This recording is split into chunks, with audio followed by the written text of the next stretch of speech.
How many have actually attended a conference already? Okay. How many have presented at that conference? Okay. Anybody had a poster session? A poster session? Anybody had a paper rejected? Okay, don't feel bad. My first conference was rejected, so God about that. Okay, so only a few have actually done this. Some of you have conferences upcoming. So and the conferences have a different importance in different fields, at least in computer science. Right? People in computer science field, conference papers are more important than journal papers. In my field, and probably the rest of you, the journal papers are more important. So why do you want to go to a conference? And I'll speak in terms of my own field. The main reason you want to go to a conference is the pipeline for the journal paper is sometimes a couple of years. You want to get your ideas out in front of people before they appear in a journal, and so people get to know you, people get to know your work, and you get to very often meet the leaders in your field. Okay, if they're at your talk or in social events and so on. So for many people, especially if you become more senior, the actual papers and presentations are less important than the networking opportunities. So the paper kind of gets you in the door, gets your travel paid for, but what you really want to do is not to sit in the corner checking your email. You want to take every opportunity to meet both people at your own age, your own stage of your career, and the senior people. Okay, because that's where the opportunities are, and both to have these people know your work. If you're a faculty member, then when you come up for tenure, you need people to write letters for you. And if they know you personally, they're more apt to be able to write a good letter. We say that the secret of success is often to be in the right place at the right time, and you never know when that is, so you have to just always be prepared. One of my first experiences, I was actually on a plane flying to Las Vegas for the CDC conference. It was in the 80s, and I met someone on the plane who happened to be a very well-known professor at Maryland. And I showed him a paper I was working on, and he said, "Oh, well, by coincidence, I'm putting together a special issue of my journal exactly on this topic."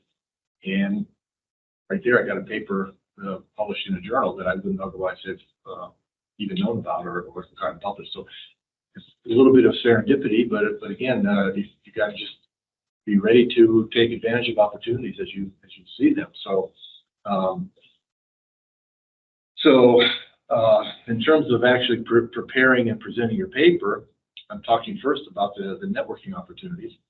I met several young people at my first conference. Young, I mean, when I was young, and we ended up collaborating. We ended up publishing together.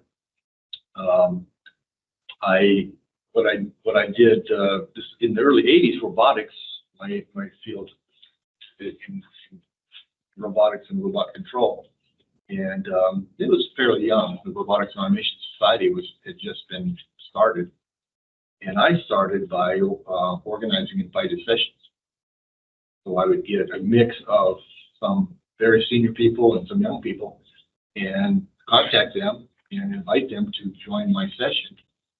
And that turned out to be very, very productive.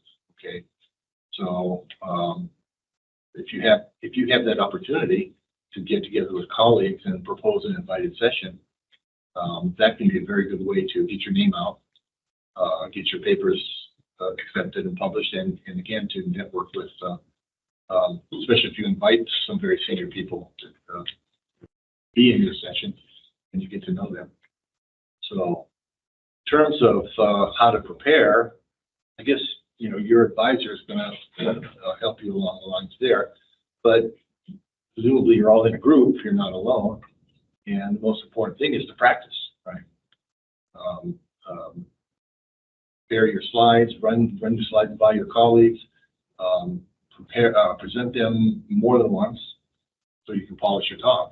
So that when you go to the conference, you're ready to go and you've done it before, so you're not coming in cold and nervous, and so on. So those are the two things. I think that the conference paper is a necessary way to get your ideas out before the journal papers come out. The way to meet and network with young people as well as senior people, and I think it's in some ways less important to actually attend the sessions than to make sure that you introduce yourself to people at the coffee breaks and at the other social events. Which doesn't mean you shouldn't attend the sessions. Now we have it's a lot easier now with everything being online. You can cut, at least at the IEEE conferences, you can customize your program for yourself. So you have do your homework in advance. You have a list of sessions and papers that you want to see, and you can do session hopping. Right? You can go hear a talk from one person in one session and move to another easily. I would also, encourage you to get out of your comfort zone. Go to sessions and talks that are completely unrelated to what you're currently doing. So you learn new ideas. And once you finish your PhD and get a job, how many are interested in faculty positions eventually? Okay, about half. The rest industry. Okay, so especially for faculty positions, you have to have an independent research projects and et cetera. So what you need to do is to move beyond your PhD advisor and become independent. Very often people say, well, this is a nice paper. How much was due to you and how much was due to your advisor, especially if your advisor is well known. So by going to different sessions of talks in areas that look interesting, but maybe not something that you're doing, you might end up moving into different areas and becoming independent by yourself. My PhD was in 1981 on completely abstract control theory and control of systems with time delay. I didn't know anything about robotics. And I went to a CDC conference in San Diego, and there was a workshop on robotics, because, again, robotics was fairly new, especially in control. I attended that workshop, and I ended up completely changing my field. I didn't do anything in robotics until 2 years after my PhD. And it was a big risk because I could have just published papers for my thesis. It took some time to get up to speed in robotics, be able to start publishing in robotics. It was the best move I ever made, obviously, because now I'm been much more successful in robotics than I think that I would otherwise have been. So workshops are a very nice way to learn new things. And again, you can get together with colleagues and organize a workshop, but certainly attend workshops and any of the events they have for young researchers and so on. Take advantage of everything. So what kind of questions would you have for me? I covered a few of the main topics. So how do you prepare for different time slots that you have for your presentations? Like there can be a 3-minute presentation for your talk, or 10 minutes, 15 minutes, 20 minutes. Yeah, that's sometimes the real short presentations are very difficult. So I'm glad you asked that, because what you're tempted to do, especially if you're working in a theory, is you work really hard to prove a result, derive a result, prove a theorem, and you want to go through the proof. And the conference session is the worst place to go through a proof. You want to get the big picture out there, and I say, this is the main idea. This is maybe the tool we're using, and look at the result, but forget about trying to impress people with the proof of the result, especially for a short presentation. And of course, if you have 5 minutes or 12 minutes or whatever it is, make sure that you practice with a stopwatch before you go. So you know, how many slides can you do in 1 minute? It's very tempting to have too many slides. So the fewer slides you have, the better in some sense, right? But again, practice with your colleagues and time it. Make sure that you get it down to a nice number of slides and which of course your advisor will tell you don't make the slides too busy, right? One idea per slide. Don't have too many things on each slide that people can't read. But practice. Good question over here. What else? Yeah. Yes. So, Dr. Brown, you just mentioned about the networking. So I think the first thing is kind of like, how do I introduce myself to other attendees? So what should I start, and what should I say about myself? Yeah. Hi, I'm Mark Spong. I'm at the University of Texas Dallas. Nice to meet you. Nice to meet you. Yeah, Okay. that's what you do, right? So just at a coffee break, you go up and say, if it's somebody that is maybe well known, you say, Professor Jones. I'm going to introduce myself because I know your work. Or if it's a colleague, say I'm in Dallas and I see you're at MIT or whatever, and just start a conversation. Okay. So should I read some papers before I talk with him, or is it kind of like, okay, I have some understanding?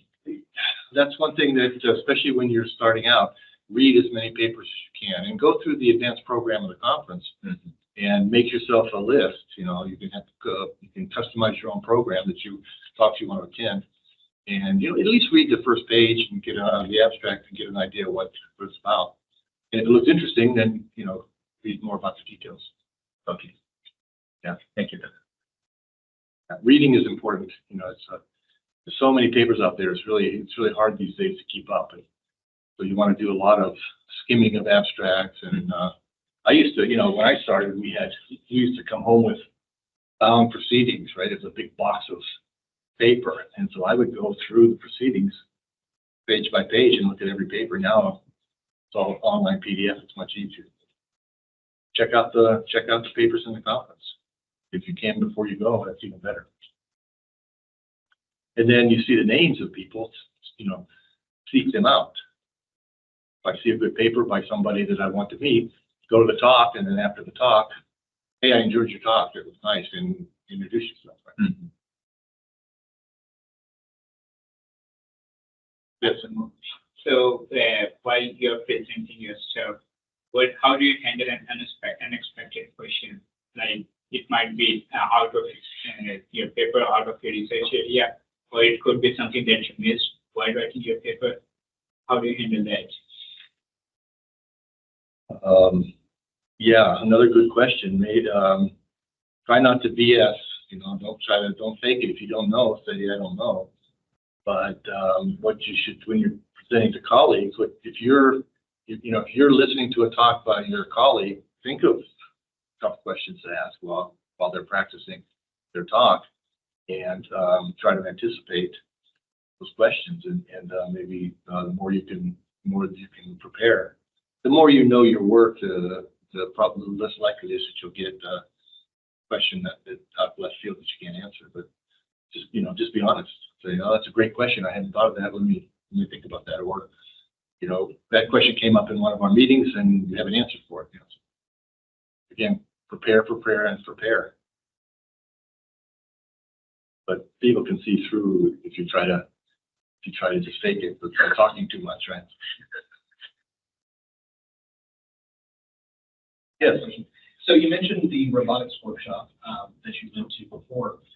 Is there a general trend to what the topics of workshops are about, or can a workshop just be about anything that anyone wants to work on and talk about? So you have to propose it and it has to be accepted by the program committee. Okay. And so if it's in a kind of a well-worn area, they may say we're not so interested. What are the hot topics these days? Everything is machine learning and data analytics and those types of things. So you see a lot. You see over the years the themes of conferences change as the new areas come on board, right?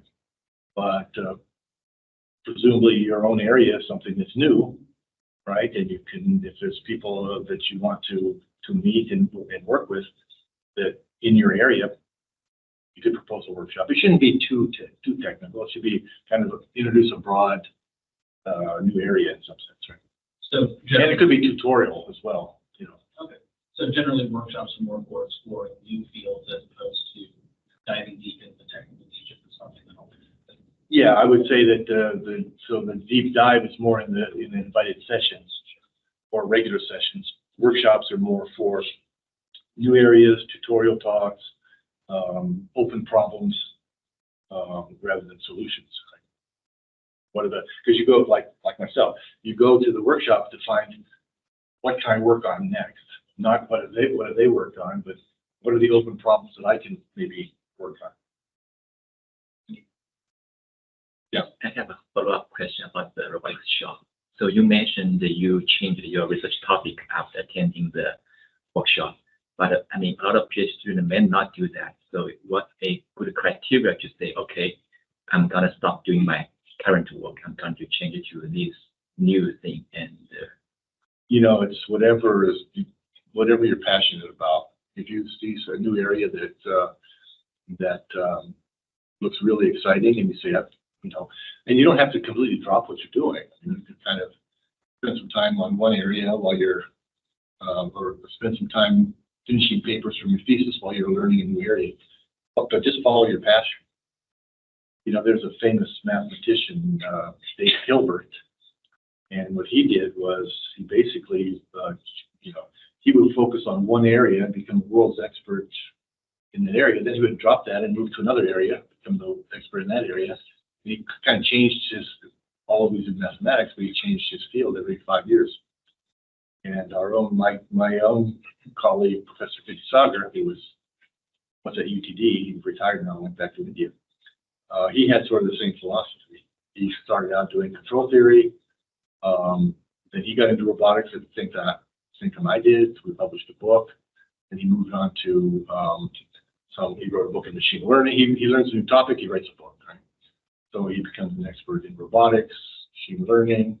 Now he's doing things like compressed sensing and hidden Markov processes and various things. So just keep learning, and you know, while you don't have to make a hard break. Keep working in what you're doing, but always try to learn something new. And you can get ideas on different fields that may apply to your own work.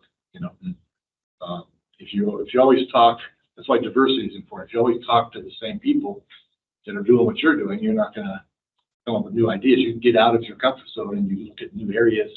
You get new ideas for your own work at the time. And that's the purpose of the conference, is basically to learn about new ideas, get new ideas, as well as to you know, get your face out there that so people can know you. One more question. Yes. So while we're organizing this event, we talked to Dr. Odea, and he said the most important thing about how to maximize a conference experience is go to a conference, obviously. So how, as PhD students, obviously we are limited by the funding of our advisors.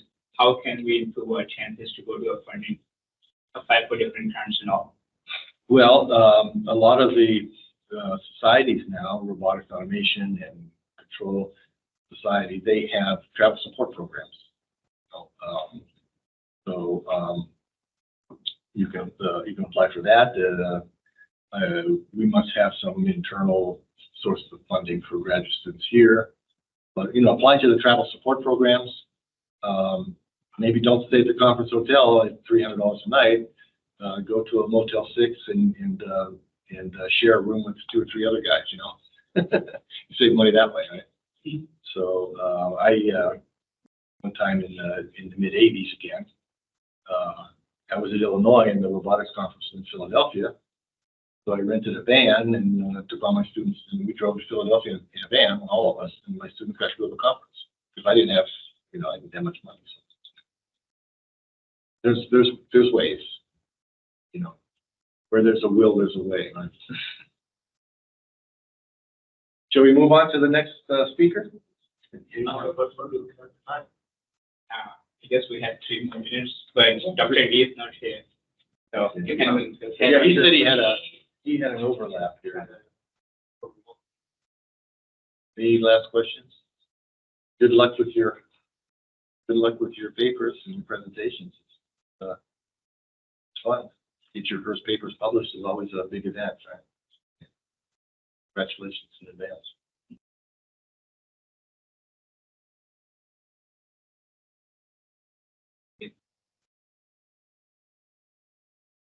Good if you want to switch to, Hi. You want to, yeah, it's, I was gonna say, usually, it was originally gonna be Dr. Lee and. Yeah, I can be, yeah. well, he's not here. Dr. Lee, but yeah, might as well, yeah. Okay. I'll share. I'd like to. Yeah.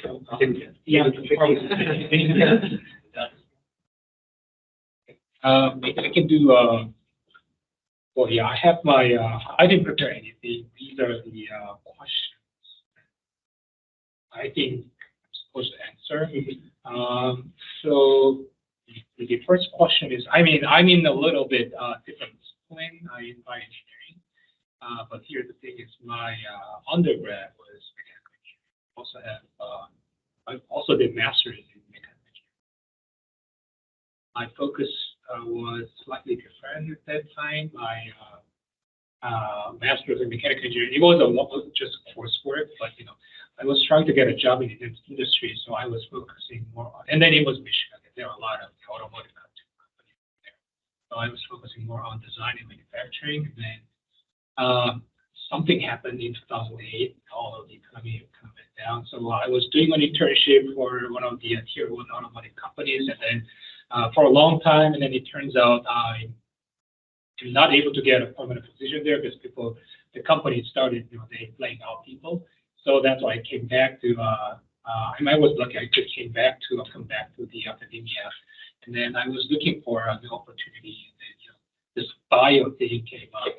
So, I went to another master's program in biomedical engineering, and then I started looking for my advisor. And then I got in this field, movement science. And there I focused on biomechanics, know how to study human movement. That's how I'm here.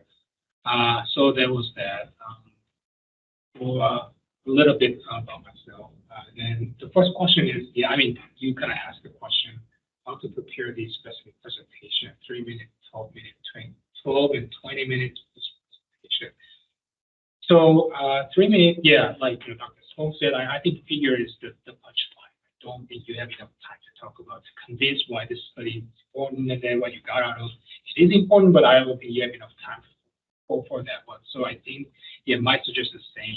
Use the figure as much as possible, but do not put like a lot of figures, probably 1 or 2 figures, and then you should, even within those short time frames, you should explain very carefully about a figure. So it's like even one figure, let's say you put one graph, one simple graph, and then you should explain, easily speaking, what the x-axis represents, what the y-axis represents, what each stuff represents. Surprisingly, people don't even know what that represents. Even within your group, because when I ask my students to prepare and practice the presentation, even within our lab, still, we're hearing, we don't even know what's really going on. Even it's just one slide, one graph, and then, hey, can you explain? I kind of stop there, and then can you, hey, blah, blah, blah, can you explain a little more details? What does y-axis represent, and what's the unit? That are simple things. Those are things that you need to be very careful with preparing the presentation. Long presentation, slightly different but the same, but poster presentation. What I'm suggesting to my students, and then when I was preparing my poster presentation during my PhD postdoc, is kind of same thing. I try to minimize text as much as possible, and then try to put more text.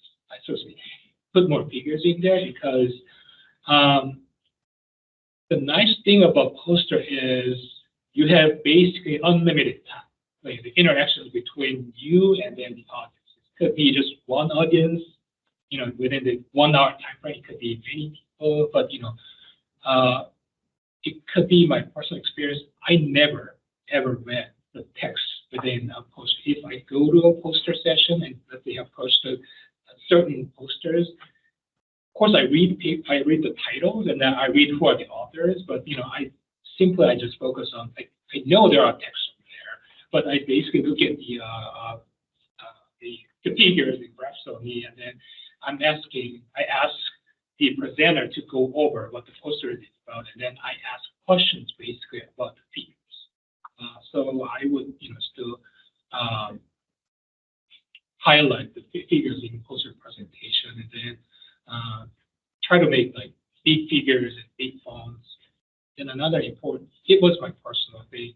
Another important thing is, I don't think this is possible during the podium presentation, but for posters, who's coming to you and who's asking. For the podium, but you cannot really, because they take the questions ask questions over there, and then I'm standing over here, so I cannot really see the names. Poster presentation, you see the names. So I try to either memorize and write down those names, and then if you feel like those conversation was positive and interactive, and then later on when we go for journal publication, we recommend those people for potential.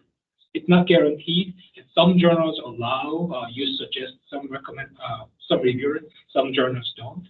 But if let's say you go for try a journal that allows to recommend certain reviewers, then I remember their names and then I suggest those names. Again, it's not guaranteed, but there's no harm in suggesting those, recommending those. So I think to me that's the best part of the poster presentation. How to practice these presentations? Yeah, practice a lot. So simply, if possible, try not to push it off until the last minute. Let's say, in my field, our lab usually goes to a conference called American Society of Biomechanics. That's usually in late July or early August. And then we submit abstract sometime in March and April, and then we hear in May or June. A lot of cases we got accepted, like either poster, mostly poster, but sometimes it's podium. So as soon as we hear, I ask my students, and that's what I did as well during my PhD. I at least started the outline, either the poster or slides. So let's say if it's a slide, podium presentation, and then let's say it's 5 minutes. Yeah, at least I like to think how many slides I will put in. I actually agree that the general kind of rule is 1 minute per slide, but oftentimes I don't know why, but my slides, when I'm presenting about my slides, maybe because it's my fault, I easily go over 1 minute. So let's say I got 5 minutes. Then I'm trying to prepare max 4 slides. And then that's how I outline. And then, okay, so I have four slides. And then each slide, what do I put in? Of course, I have to 4 slides, 1 slide. 1 slide meaning like thank you and acknowledge slide. So first slide, I'm going to put this. Second slide, I'm going to put that. Third slide, that should be the punchline of the presentation. Fourth slide, basically conclusion. So that's what I try to outline, and then I started from there. And so in our lab, we have basically May and June for practice. Then, so I asked my students to make a rough draft no later than a month prior to the presentation date. And then every week, I ask my students to present during our lab meeting. And then it's not just me, and then all of our lab members there. And then I ask my students, do not say good things about the presentation. Just say bad things, what went wrong. And don't take it personal. That's the rule. Then that's how we kind of start off. But surprisingly, the first draft is usually even for the so supposedly in our lab, everybody should know what we want, who's doing what basically, and pretty enough. Even so, a lot of cases, even for the key results slide, no one except for that presenter, no one really understands what it's really. So that's how we kind of practice. How to prepare for the Q&A session. Yeah. So one strategy in our lab is we practice. We ask questions, Because in our field, usually the biomechanics, most of the people are biomechanics. So we don't really ask questions about methodology. We don't, we don't develop a methodology. It's about science, and then we kind of know we skip those questions, and then it'll be probably about the motivation of the study or results. So we try to ask questions related around those areas a lot to the presenters. That's one way. If you get questions that you never expected, personally, I don't really know what's the best way to do that. Yeah, be same as possible. Be honest. Don't finish it like I don't know. That should not be the end of the answer. It should be somehow constructive, but it's because no one else can help you out because your advisor cannot help you out for those Q&A session during the conference. So you kind of have to rely on you because it's not you didn't study that for like 1 week. You studied that at least I'm guessing 1 or 2 years. So you're supposed to know something around there. So try to bring all the things that you can bring, and then try your best to kind of answer the question. But be humble and be honest. If you don't know, say you thought about it, but you don't know, or you never thought about it, so you don't know. But this is how I think. So that could be one way. And then this is my personal experience. This is about not a Q&A, presentation. It was, so in our field, there is a regular poster session and regular podium session. Then there is something called thematic poster session. So it's poster, but it's it's a session. There are 4 to 5 posters hang right here, and then each presenter have 3 minutes, and then their audience is here, and then we come stand up in front of our poster and then we present. And then my strategy was, because I'm from South Korea, English is not my native language. So I try to memorize it. I only have 3 minutes, so this is what I'm going to present. So I practice, and try to memorize nearly everything. And then in the middle of the presentation, I forgot what I was supposed to say. So I was really embarrassed. So I was trying to take some time off.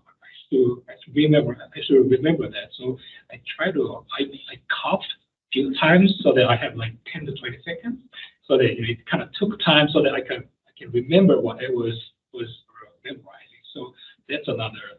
This is not Q&A, but it's about presentation. But I'm not going to say this is good strategy, but this is my real experience.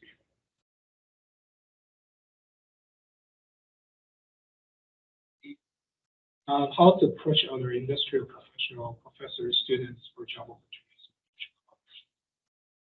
So when I was in student and postdoc, I was a little scared to approach very well-known and famous professors directly, because I was scared, what if I say something wrong?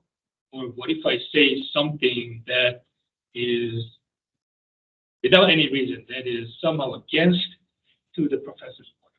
So I was a little scared of it. So my strategy was I approached their students and their postdocs first. So I approached them first, and then I talked about what's going on in the lab and what they're doing. Because oftentimes, maybe it's my bad, the website from the lab may not really reflect what they're really doing at the moment. Oftentimes, I think it is, but sometimes it's not. So I try to approach their students and the postdocs, then try to have some communication with them first, and then try to have some ideas about what's really going on in the lab, and then approach the professors. If I feel comfortable and confident that I could have, so you don't approach there to have a casual conversation. Hey, what's going on? Did you eat lunch? No, you don't approach because of that. You approach the professor because of some type of professional, could be work or some professional relationship. So if I feel comfortable and confident after meeting with his or her students and postdoc first, and then I approach. And after that, same thing as Dr. Buxbaum saying, I shake hands and introduce myself, and then this is what I have been doing, and I'm going to be looking for example, postdoc position, hopefully within a couple of years, or this is. I'm pretty confident this will be my last semester as a PhD student, and then I will be graduating. So I'm looking for a job or a postdoc position or whatever. So that's how I start off.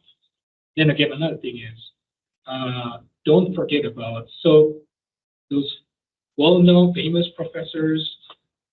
Well, the reality is a lot of people will approach these professors. So don't forget about young professors, because there are a lot of opportunities over there too. So don't forget about the lesser experienced and lesser famous professors. Because, still there are labs and there are some work to do. And then so you have some safe application, supposedly safe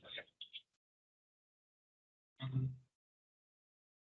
How to introduce myself? Yeah, what I did was I started off from, if I feel like this professor is from Root, then I also say I'm from South Korea and started my graduate work from this lab, and that's try to have some common bond. This professor may not be from South Korea, but from abroad, they probably have some similar experiences there. Hopefully, if not, just try to, if possible, try to find some common bonds. If not, it's casual like usual. How to ask thoughtful questions on other attendees' work. I think, to me, if I'm really, really interested in, then in our field, we not officially publish the abstract, but we have a booklet that publishes, that has all of the abstracts, and then minimum I read that particular abstract first. Then I try to ask some detailed questions about the work, not like generic questions. That's my strategy, so that hopefully this person or this professor had some good impression on me. This professor feels like, okay, I actually read the abstract and the paper, not bluff or something. How to pick the talks to attend. I definitely go to very closely related research presentations. So I think that's not new. Something that I'm also doing is, another reason why I'm going to conference I feel is I'm trying to see what the recent trend in our research in our field. So if you see, there are multiple sessions going on. Some sessions have a lot of people there. Some sessions, they still have a lot of people, but not as many as this. So in those cases, I kind of see that's a sign of this is, I don't know. I may be wrong, but trend is going somewhere in this direction rather than that direction. And so that's another strategy. I kind of, if there are multiple ongoing sessions at the same time, so I try to see. First is probably the most closely related field that I'm doing. The second one is the trendy session I would.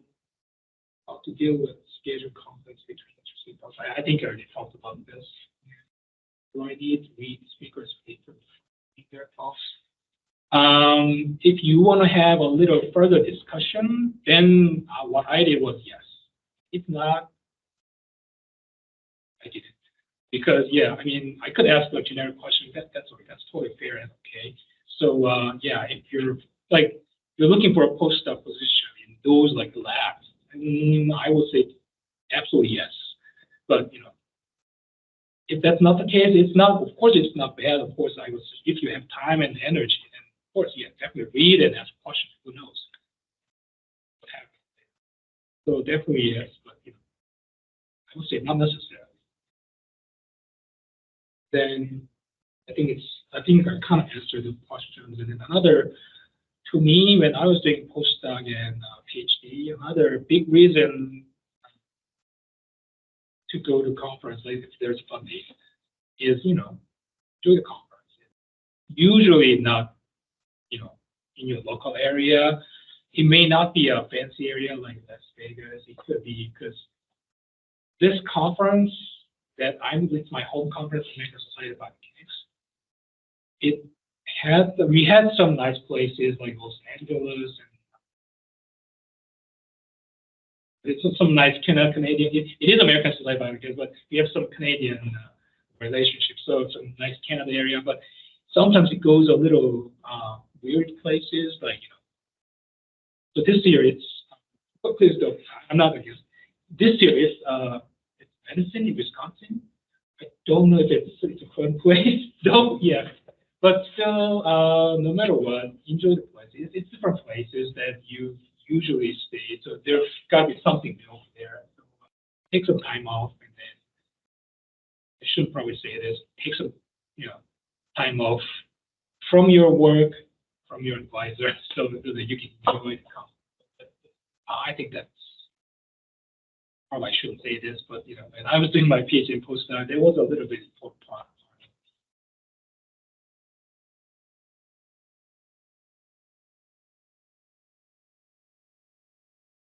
I'm going to request you all to please hold your questions because we have a set of panelists, Dr. Lee here, and you can present now, and then you can do the QA later. Okay. So you were at Ann Arbor, I was in Champaign, Madison, the same thing.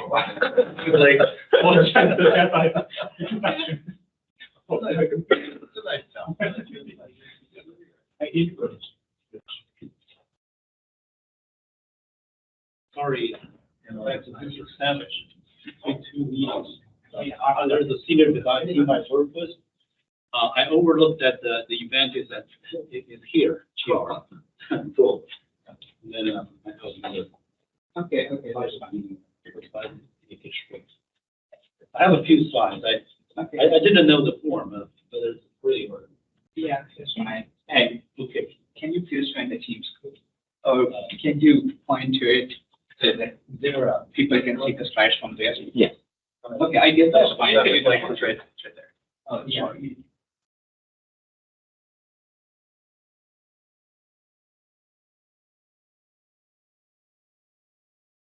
Very brief. So I think my guess was right. I figure others already covered the details.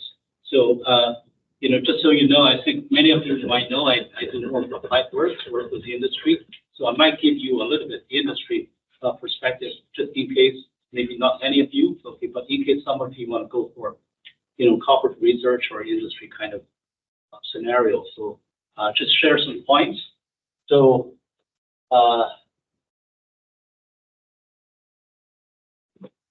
okay. All right. So, okay, this is my view. Okay. So you see others see you. Okay. So this is a good opportunity. You know the field, and you want to know the people. So definitely you want to try all the way, all measures, working with your advisors to go to conference. The earlier, the better. Okay. And even that helps you steer your research direction to really what best benefits you, okay, or your interest. You might change your interest spot. Also, let the community know you, okay, although you may not notice, you think you're a small grad student, but other people notice you. So regarding the conference relevant to corporate, industry, say, okay, because the industry could be as low as, you know, HVAC, heat pump development, or the high end like Facebook with you know, Yang LeCun, that kind of giant, okay? So, but anyways, so if you want to mix more with corporate research, so you may want to talk to your advisor, okay, in your field, what conferences have more, you know, corporate research, okay? For example, you building HVAC, okay, every other year Purdue has a conference, sounds like a small conference, but, you know, 1/3 of the attendance, or even half, okay, from the corporate research.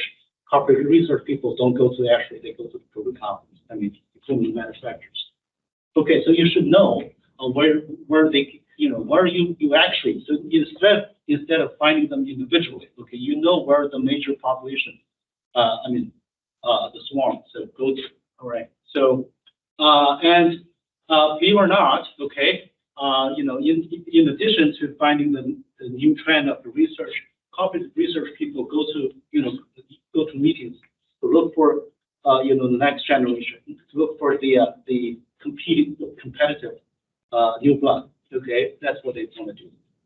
So, and if you are in the community, whatever how you define it, okay, so they actually watch you for a month, okay. So give them a chance to see you, okay, every year, every other year, whatever, okay, eventually. So you are actually, if you are good enough, okay, you're actually in their radar chart, okay, that's for sure. All right, so again, corporate research, okay, they pay a lot of attention. So I didn't know until I worked with them, okay. So for the new people they hire, they pay a lot of attention to the communication skills, okay, but in more detailed fashion, okay, not a superficial level, okay. So this is the age of oral and visual communication age, okay. So they really want to hire PhD because PhD graduate, they want you to be independent, not only technically, but also communication-wise. So they don't want to spend days to revise your slides, okay, before they report to the higher level, okay. So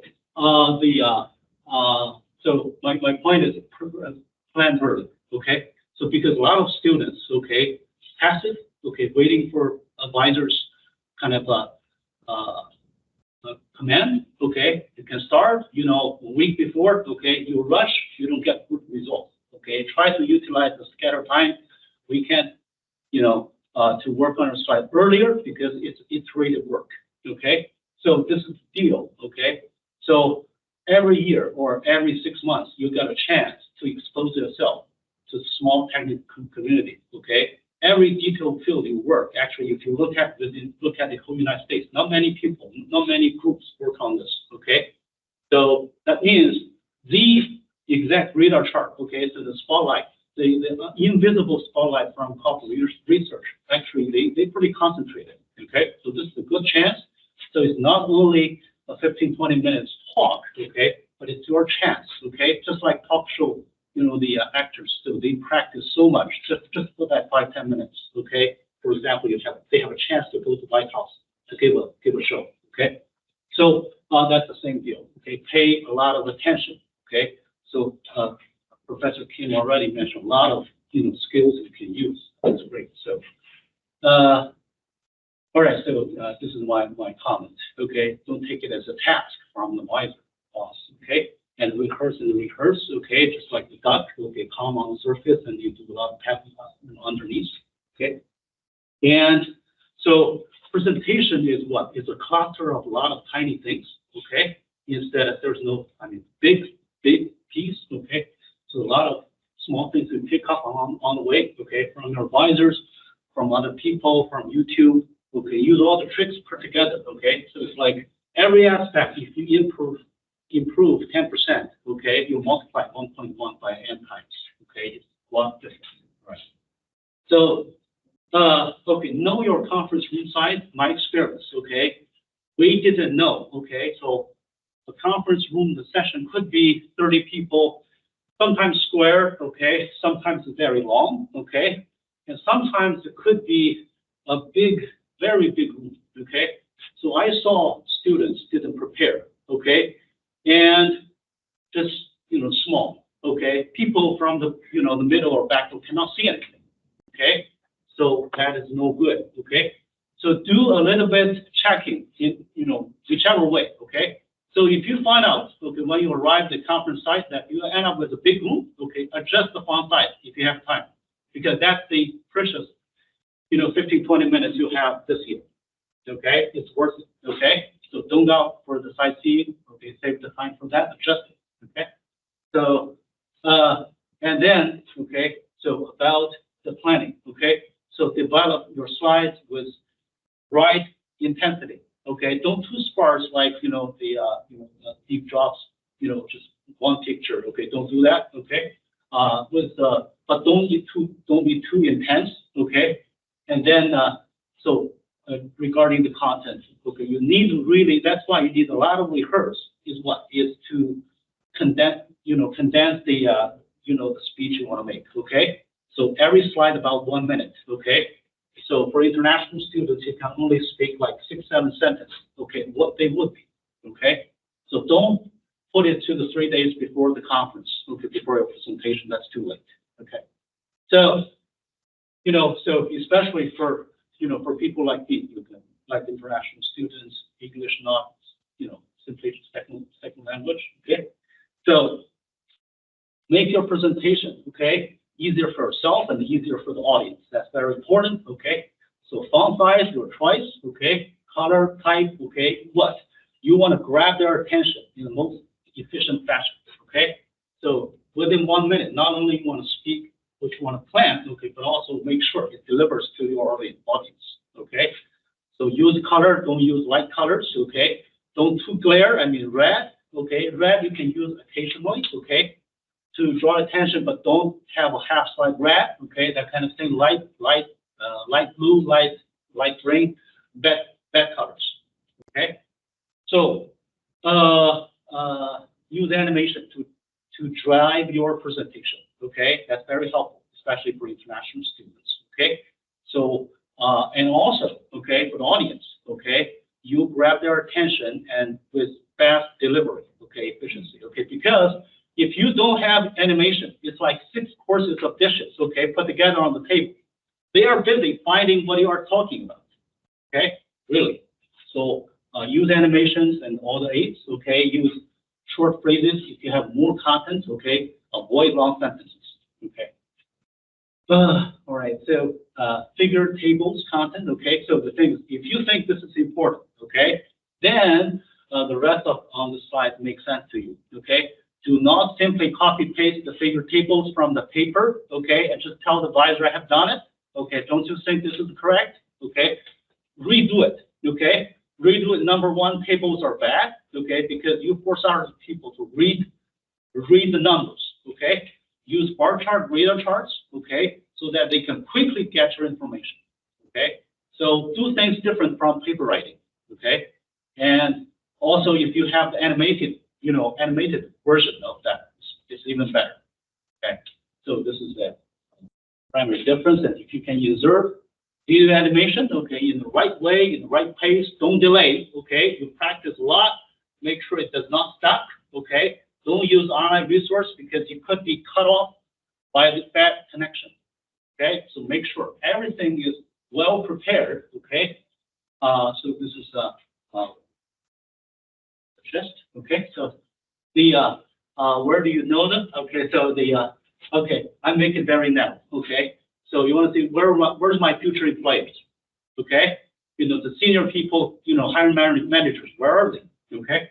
So some conferences, smaller conferences, they have a speaker's breakfast, okay? In the morning, okay, you must go, okay, to stay as long as possible, okay? That's exactly the network you want to look for, okay? So arrive the session room earlier, okay? Although you might be the 4th or 5th presenter, okay?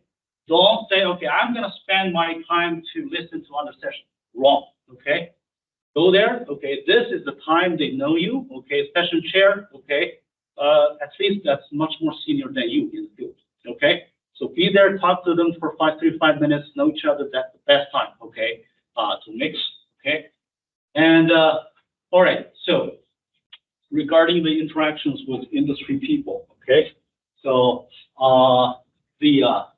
so here's the thing, because usually the corporate research is problem-driven, okay? We're more like it's tool-driven, okay? So in other words, okay, corporate people want to know, okay? So it's better for you to have an understanding, okay, of your research from distance, okay? From distance means you know the boundaries and the limits of your work, okay? And also they want you to know, okay, or they want you to say, the comparison between your work or this methodology versus the neighbor or the competing methodology, because that's exactly what corporate research are fighting for every day, okay? So for them, it's performance, okay? They don't have to do adaptive or robust, okay? So I just use as example, okay? So the fighting between that's robust, okay? Maybe your group is robust, okay? So you understand what I'm saying, okay? So for them, okay, they don't have necessary, so they're not hiring a robust controller designer, okay? So they want you to be, a little bit distant from your research, you know broader, okay? So you know limitation. Try to defend that my research is perfect, okay, would be a wrong, well, usually, okay, not a good idea, okay? Could be, okay? So I'm gonna make it, and also, regarding the pro cons and methodology, okay, if possible, you know, use simpler language if possible, okay? If you, well, I just give you example, okay? If you can, you know, summarize, okay, if you can tell the methodology and pros and cons and everything, okay, or the you know, give the punchline about your methodology, okay, the benefits, whatever, okay? For someone with a master's degree in the field, okay, that'll be best, okay? That'll be very good already. Okay, this is just my maybe biased view, okay? So, in other words, if you can educate the audience, okay, like the way that Richard Feynman teach, okay, that would be best. Okay, so this way it's also not conflicting if you are going for education. Okay, so it's just the same kind of a set of skills. All right, so I saw there's a question on what talks to look at because I'm an application person. Okay, basically, you know, usually we have intersection. Okay, the kind of tool a student work on, okay, and use, okay, study and application, okay. So you may not work on different applications, but that's really the thing, okay. So I would say there will be 2-degree freedom. You can look for talks, okay. So either the talks on the methodology, okay, you work on, okay, or the same methodology on the different applications. So I don't have an answer, specific answer for that. It's your call. But I would say that's easier, okay? That's an easier point to start with, okay, to expand. And for those being the first timer for conference attending, okay? So maybe you find the sessions, you know, using the 80-20 rule or 70-30 rule, okay? What I mean is 80% you know, okay? The stuff, okay? You do Kalman filter, okay? You go to a Kalman filter, although there's advanced version, nonlinear, whatever, okay? So you have the basics, okay? It's easier for you to expand, okay? So you go to a very different field. I mean, it makes it hard to get most of it, okay? So that's points. Let's see. Yeah, so the industry sessions, okay? So ACC, okay? Many of you might have attended, okay? This is great, okay? If you're interested, okay? So 2 things you can get, okay? So not only their hiring information, but you want to know, okay? So the big companies, the corporate section, so what they work on, what problems they're interested, okay? What constraints, okay? So those are precious kind of sessions you will not have, okay? In the university cubicles or even over YouTube channels, okay? So a lot of things they don't broadcast, okay? So a lot of even confidential slides they can show, okay? And this is really nice, okay? Yeah, so if you want, so again, this is opportunity, okay? Ask questions, okay? You know, big or small, and also stay longer if you want to, okay? So ask, okay? Let them know you, all right? Okay? Well, if they have a one page of resume, give to them. It doesn't hurt, okay? And also, I think conferences might have their have straw beds distributed. Okay, those are and they have booths. Okay, you can talk to people. And may not be for the control conference, but other conferences is really a mixture. Okay, they even have expos. Okay, so the thing is, you know, sometimes you may want to go to, you know, develop kind of a portfolio of conferences attending. Okay, so provided possible, the time and money possible. Okay, and yeah. So last thing, conference banquet, okay? So you try to sit by industry people. All right, these are just 2 cents from me. So yeah, thank you. I have to run to another meeting.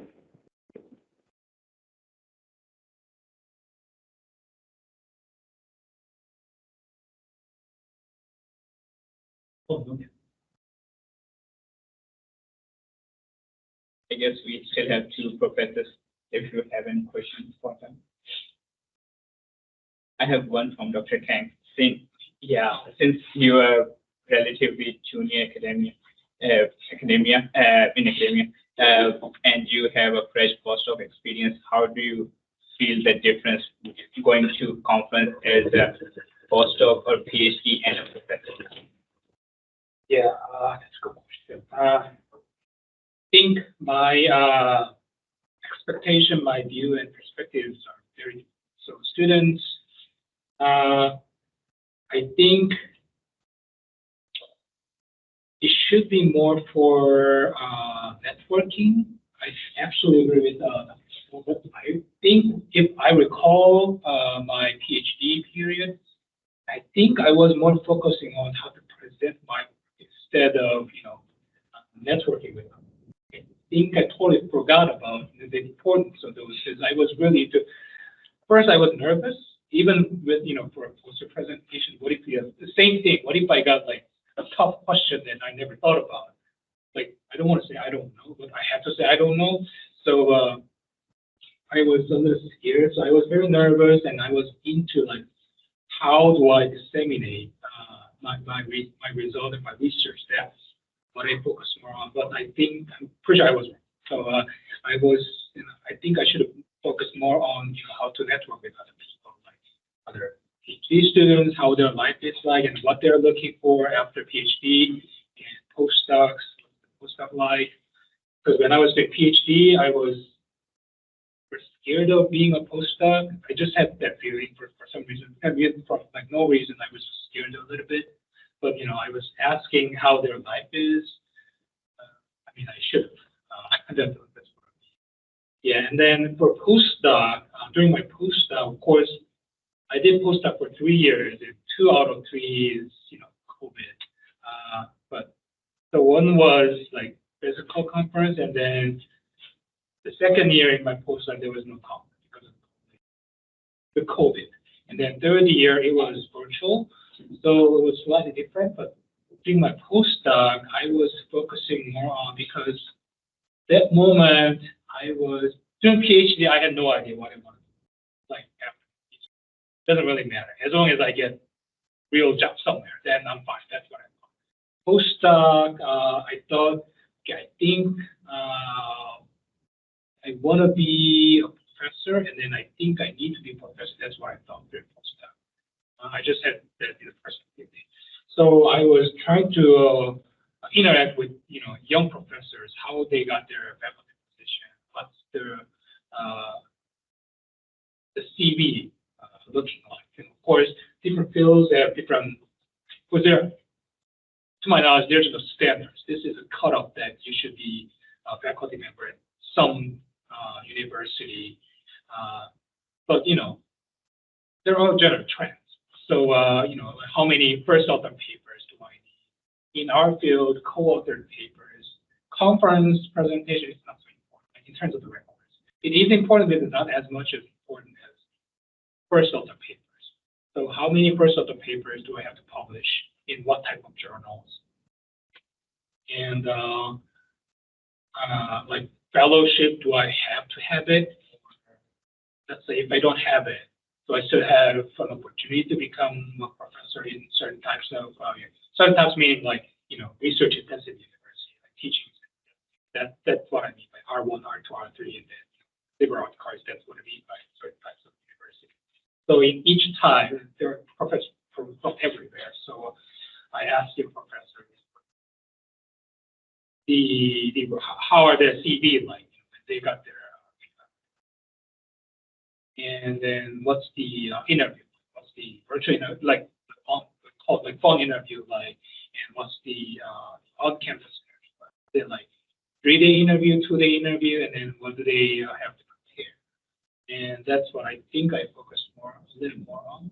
And then for now, as a junior faculty, I try to approach like ask and then interact with really well-known professors, because we have to have applied for a lot of proposal grant opportunities, and then for some institutions you never know who's going to be your panel. Some institutions you kind of know who is the pool of the professors because it's course, you don't know which specific professors will review your application, but like these are potentially the review panel, and then among those, the 2 or 3 people will review. So if I see those, roster there, of course it'll change, but I know who's like real big names I should talk. So that's what I'm trying to do.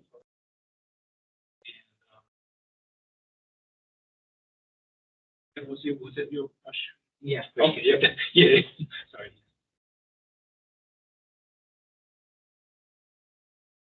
So, you mentioned before you started as a mechanical engineer, then you moved on to biomechanical. Right. So how do you bridge the gap in communication between the 2 different disciplines?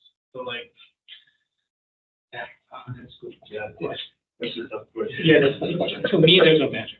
There's no magic. Because so when I was a mechanical engineer, because I didn't do research, I just took coursework. My coursework was about like dynamics, control, manufacturing, design. Then when I came to my PhD, I had to start from the anatomy. It was totally different. The English is not even my first language. It's a whole, it's not even English in anatomy. It's a whole different. I don't even know where this language is from. Probably some Greek language or something, I think.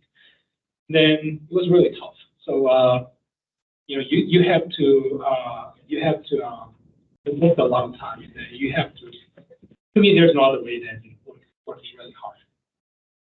So a lot of memorization, and it's totally new. So yeah, you have to, but there's risk, like Dr. Small said. If you change your field, there is of course risk, but you have to carefully think: are you ready, or are you willing to take the risk? Let's say you successfully took the risk, then what are you going to get? So you have to think about those carefully.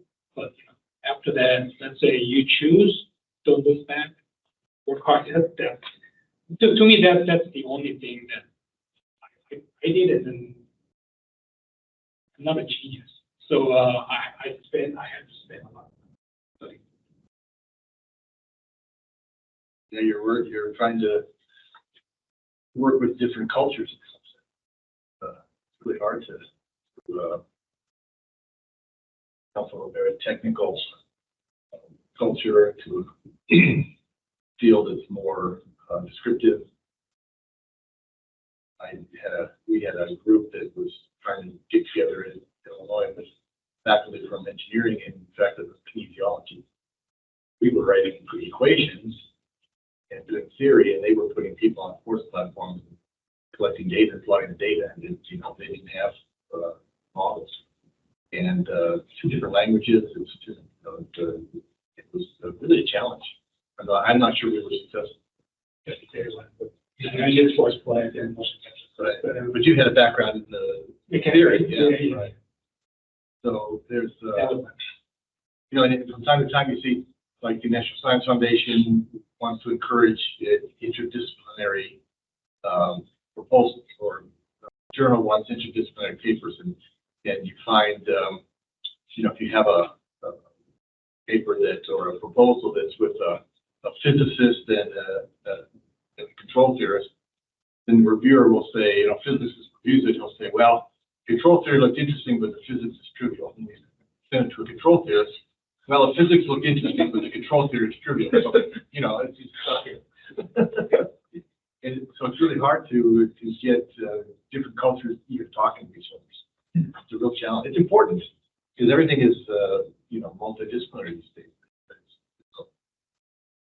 We had same thing. We had a restaurant in Champaign that served, I don't know what it was. I guess it's Middle Eastern food and Indian food. And the Indian students would say, Middle Eastern food was good, but the Indian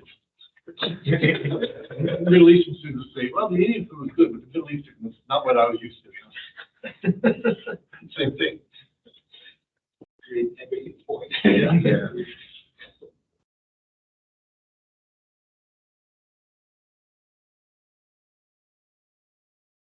You can just send a message if someone online has a question, or that we can answer. I have a general question. So I'm in my second year PhD and my research is still very nascent stages right now. And I will be going for a conference and I'm hoping to connect to a lot of these industry experts and academic experts. I just want their feedback. But when I approach to them, I will introduce myself and how do I connect with them exactly? Do I blatantly ask them what do you think about my research and are you looking for collabs or how does that work out? You're, when you're early in your studies, maybe you want to do more listening than talking, but you're not ready to go out for a postdoc or a job yet anyway. So you're in a learning mode. You'll do a lot more listening. You still introduce yourself to new people, but working in this field and I'm just starting. How would you go about choosing who to talk to? Do you want to go up to the person that's at the forefront of the field, or do you want to go to your colleagues? Or how do you make that sort of decision? It depends how bold you are. I'm not sure. Just if you're friendly and most people are not offended if you go up and introduce yourself at a coffee break.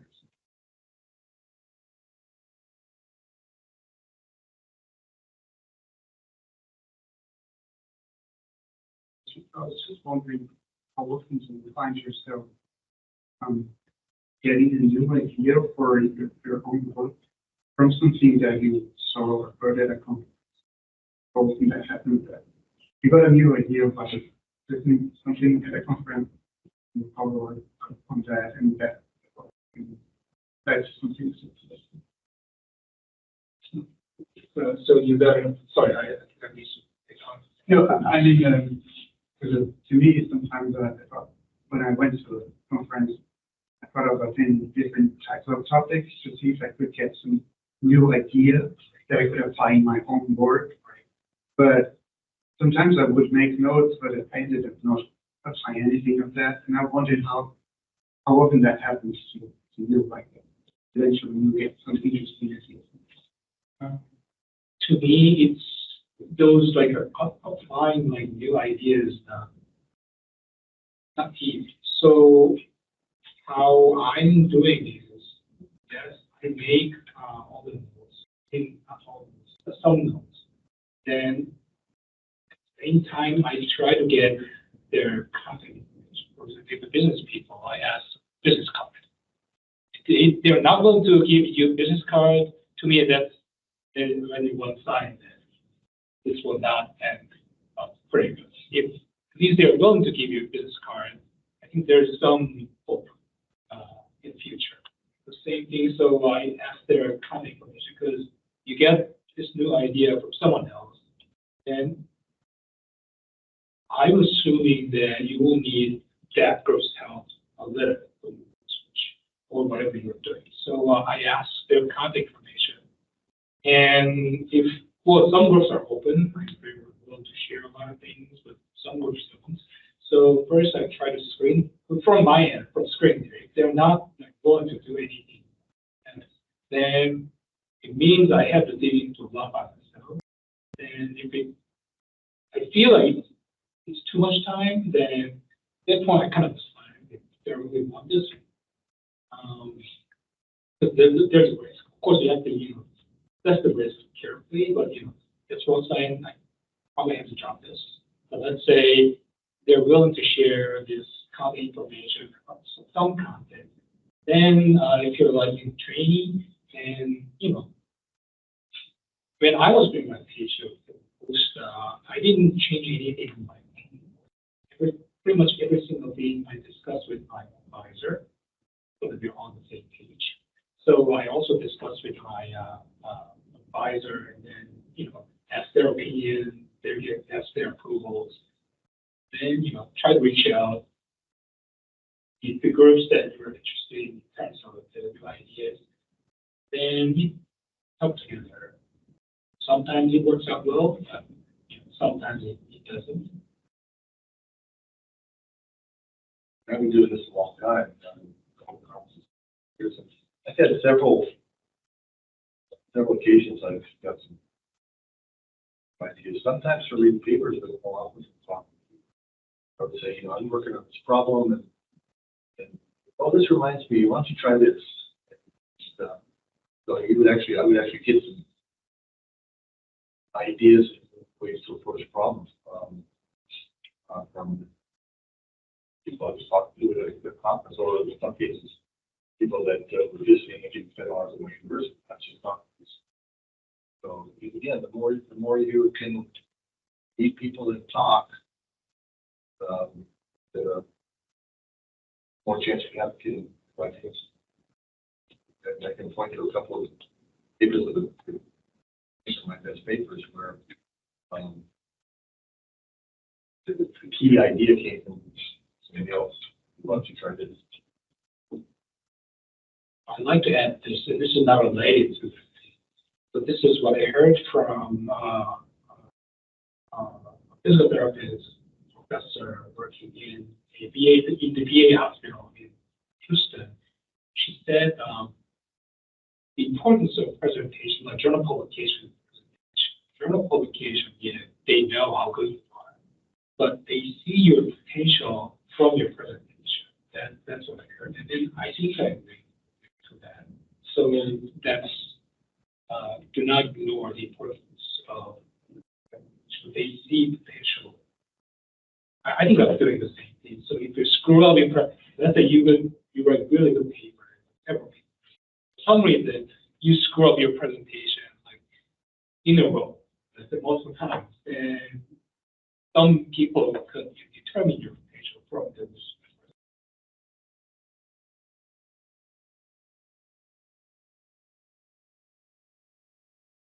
Okay, I guess that's all the questions. Thank you so much, and let's thank you once again.